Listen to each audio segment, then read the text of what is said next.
ay nakawala ng tubig sa ating gripo, ano ang sigaw mo?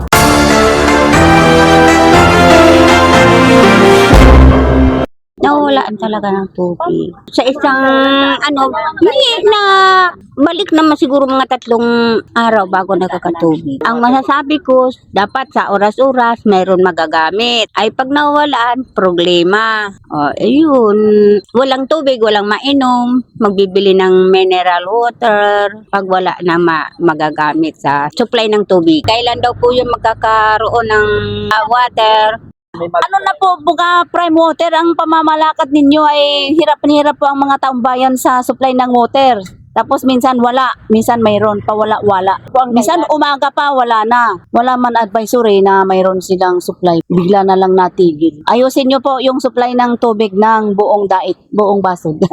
Ang tubig ko kasi pansaliri. May bubun akong saliri. Kaya di ko niwawaran yung supply ang Camarines Norte. Samantalang hindi pwede yan mawalaan kasi kaulangan ng tao. Kaya ayusin naman ninyo ang pag-supply ng tubig. Ganun baga. Kasi maraming nangangailangan, lalo na ngayon sa mainit na panahon. Kailangan talaga ang tubig ng tao.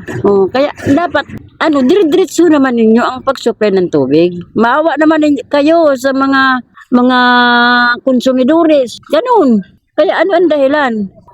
Ano ang dahilan nyo at mawawalan? Bako baga. Normal, makuminto ang mga tao.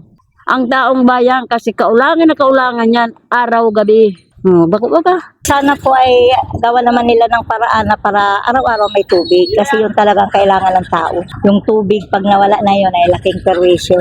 Ang hirap pag walang tubig, lalo na sa madaling araw kung maalis ka baga, maliligo ka, minsan wala.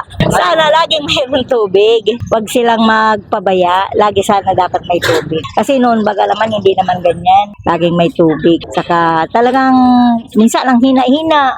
Wala talaga. Ano na, prime water. Kailan mo ka bibibigyan ng magandang daloy ng tubig?